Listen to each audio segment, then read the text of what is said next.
আসসালামু আলাইকুম। তো যারা এই শেয়ার বাজারে বিনিয়োগ করেন, আজকে আমরা বাংলাদেশের শেয়ার বাজারে নিবন্ধিত 13টার মতো মাল্টি ন্যাশনাল মানে বিদেশি কোম্পানি আছে, কোম্পানিগুলোর নাম এবং কিছুটা বেসিক আইডিয়া দিয়ে দিব, এবং এগুলার মধ্যে কোন কোম্পানিটাতে বিনিয়োগ করবেন আর কোন কোম্পানিটার থেকে দূরে থাকবেন, আর এই মাল্টি ন্যাশনাল কোম্পানিগুলোতে বিনিয়োগ করা নিরাপদ কিনা, আর এগুলোতে সুবিধাটাও বা কি আছে। আপনারা দেখতেছেন সাতকাহন, সাথে আছি হোস্ট আজিমউদ্দিন। তো বন্ধুরা, আমরা যদি দেখার চেষ্টা করি বাংলাদেশের শেয়ার বাজারে আমাদের প্রায় মাল্টি ন্যাশনাল কোম্পানিগুলা যদি আমরা হিসাব করি, মোটামুটি প্রায় 21 থেকে 22% দখল করে আছে। অর্থাৎ বাংলাদেশের শেয়ার বাজারে 100 টাকার মধ্যে 21 টাকার পুঁজি হচ্ছে আমাদের এই মাল্টি ন্যাশনাল কোম্পানিগুলো। তাহলে দেশের পুঁজি বাজারে তালিকাভুক্ত এখন আমাদের 13টি কোম্পানি আছে।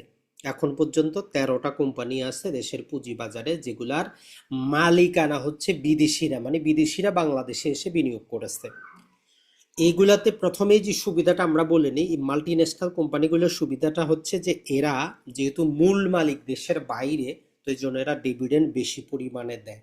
ডিভিডেন্ডটা নিজের কাছে রাখে না, যেমন স্কোয়ারের মতো, অলিম্পিকের মতো ডিভিডেন্ড নিজের কাছে রেখে দেয় না, এরা দিয়ে দেয়।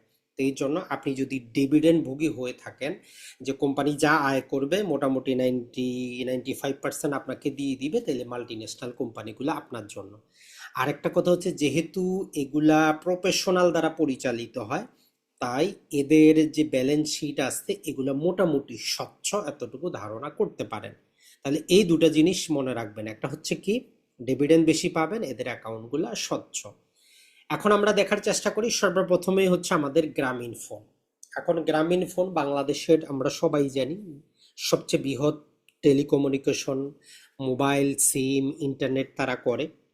এখন এই কোম্পানিটা 2009 সালে শেয়ার বাজারে এসেছে, মোটামুটি যে শেয়ার হোল্ডারদের কিন্তু প্রায় বছরে 2বার করে ডিভিডেন্ড দিয়ে দেয়।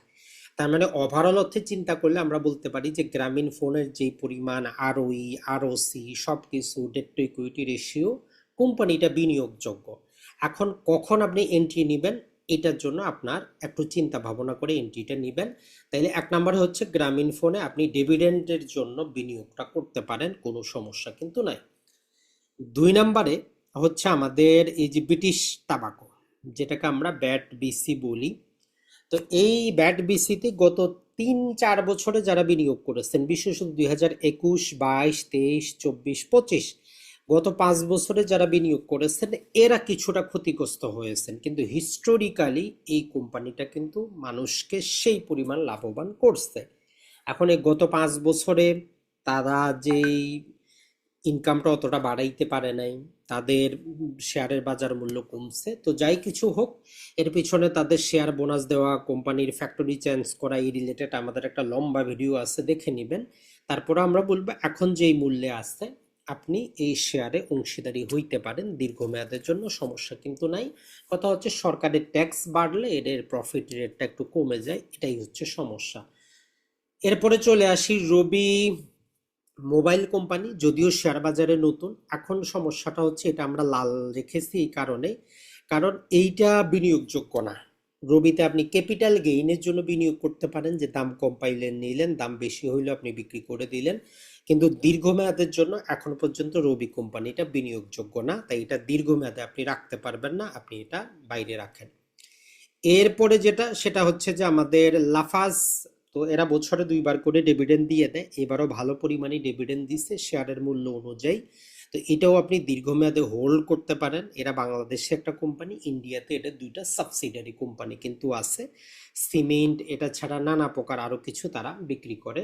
তো মোটামুটি আপনার জন্য দীর্ঘমেয়াদের জন্য একটা ভালো কোম্পানি, ডিভিডেন্ড তো আপনি আশা করতে পারেন। এরপরে বার্জার পেইন্ট, তো এটাও আপনার জন্য মাল্টি ন্যাশনাল কোম্পানি হিসাবে খুবই ভালো। আপনি সময় মতো উপযুক্ত হিসাবে আপনি কি করতে পারেন, এন্ট্রি নিতে পারেন। দীর্ঘমেয়াদে 10-15 বছর মেয়াদে ব্যাক টেস্ট করেও দেখা গেছে শেয়ার হোল্ডারদেরকে সেই পরিমাণ কিন্তু লাভ দিচ্ছে। এরপরে merry-go, Indian company, mother company, তার প্যারেন্ট কোম্পানি ইন্ডিয়াতে, তো এই জন্য বাংলাদেশে তার কোনো গবেষণা টাকা পয়সা খরচ করতে হয় না। তো এই মেরিকোর সবচেয়ে বেশি পরিমাণ তার যে রেভিনিউটা, প্রফিটটা আসে সেটা হচ্ছে যে আমাদের প্যারাশুট নারিকেল তেল থেকে। এটা ছাড়া তাদের আরও বিভিন্ন প্রকার কুকিং অয়েল, এটা ছাড়া পুরুষদের সৌন্দর্য, মহিলাদের সৌন্দর্য, নানা প্রকার তেল কিন্তু আছে। এটা ছাড়া তারা ইন্ডিয়াতেও বাংলাদেশেও তাদের মধু বিক্রি করতেছে। ইন্ডিয়াতেও নতুন নতুন প্রোডাক্ট এসেছে যেগুলো বাংলাদেশে চলে আসবে আগামী 1-2 বছরের মধ্যে। আর এই কোম্পানিটা সবচেয়ে বেশি পরিমাণ লাভ দিচ্ছে তার শেয়ার হোল্ডারদেরকে গত 10-15 বছরে। আপনি এটা শেয়ারের মূল্যটা বিবেচনা করে এন্ট্রিটা নেবেন। এরপরে সিঙ্গার বাংলাদেশ, আমরা জানি এগুলো অনেক কিছু বিক্রি করে, কিন্তু কথাটা হচ্ছে কোম্পানিটা লসে আছে, আপাতত এন্ট্রি না নেওয়াই ভালো। এরপরে হাইডেলবার্গ সিমেন্ট লসে আছে, আপনাকে লাভ দিতে পারবে না, আপাতত এন্ট্রি না নেওয়াই ভালো। সিমেন্ট খাতের কোম্পানি, বিখ্যাত কোম্পানি। আর কে সিরামিক, দুবাইয়ের একটা সাবসিডারি কোম্পানি, তবে এই কোম্পানিটাও অতটা লাভ করতে পারতেছে না, বিনিয়োগ না করাই ভালো। এরপরে র্যাকিট বেনকিজার, যেটা আমরা আমাদের ডেটল আছে, হারপিক আছে, সবকিছুই তারা, যেগুলো আমাদের হাইজিন রিলেটেড প্রোডাক্ট আছে, এরাই বিক্রি করে, মোটামুটি ভালো এখন পর্যন্ত বাংলাদেশের বাজারে সবচেয়ে দামি। এরপরে বাটা শু, এটাও লসে আছে, কোম্পানিটা আপনাকে দীর্ঘমেয়াদের জন্য আমরা সাজেস্ট করি না। এরপরে লিন্ডে বাংলাদেশ, যেহেতু এদের একটা সাবসিডারি কোম্পানি বিক্রি করে দিয়েছে, তো এখন তাদের যে গ্যাসের ব্যবসা, সরকারের বড় প্রকল্প না থাকার কারণে অতটা দীর্ঘমেয়াদে আমরা সাজেস্ট করি না। আর ইউনিলিভার, মূল ইউনিলিভার কিন্তু শেয়ার বাজারে নাই। এটা যে সমস্ত গ্লাক্সকো যে কোম্পানিটা চলে গেছিল তার অংশটুকু আছে। এখন কথাটা হচ্ছে এটা ভালো, কিন্তু ওভার প্রাইস, এই প্রাইসে আমরা এন্ট্রি নিতে বলি না। তাহলে এই যে টোটাল 13টা কোম্পানি, 13টার মধ্যে মূলত আমরা 1টা, 2টা, 3টা, 4টা, 5টা, 6টা আর হচ্ছে 6টা, তাহলে 6টা কোম্পানিকে আপনি চাইলে বিনিয়োগ করতে পারেন। তাহলে গ্রামীণ ফোন, ব্যাডবিসি, Lafarge, Berger paint, Marico, Reckitt, এইগুলো আপনি প্রতি মাসে কিনতে পারেন। এগুলো আপনি কিনে কিনে শেয়ার সংখ্যা বাড়াইতে পারেন। এগুলো ডিভিডেন্ড আপনাকে দিয়ে দিবে, ওই ডিভিডেন্ডটা টাকা আবার দিয়ে ইনভেস্ট করবেন। এখন এদের পারফরমেন্স লেভেলগুলা যাচাই করা, এরা কি পরিমাণ লাভ করে, এদের ব্যবসাটা কি, আরো বিস্তারিত আপনি চাইলে জানতে পারেন। তাহলে আপনি যদি বেশি টাকা বিনিয়োগ করতে চান, যে ভাই আমি 10, 20, 30 লাখ টাকা বিনিয়োগ করব, তাইলে একসাথে কিনবেন না, ধীরে ধীরে এন্ট্রি নেওয়ার চেষ্টা করবেন।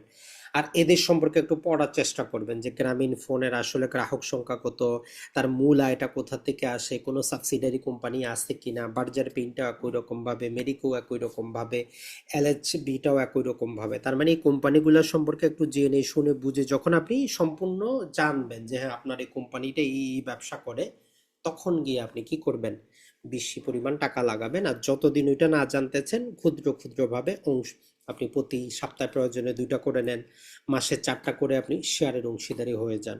মনে রাখবেন, শেয়ার বাজার যদি আপনি আপনার সুবিধা মতো, অবস্থা মতো বিনিয়োগ করতে পারেন, এটা আপনাকে কোনোদিন ঠকাবে না, কারণ এটা প্রতিষ্ঠিত ব্যবসার একটা অংশ। এখন এই প্রতিদিনের দাম উঠানামা এগুলাতে কিচ্ছু আসে যায় না। তো আমাদের ঈদের পরে কোর্স শুরু হচ্ছে, আশা করি সেখান থেকে আপনারা উপকৃত হবেন। আসসালামু আলাইকুম।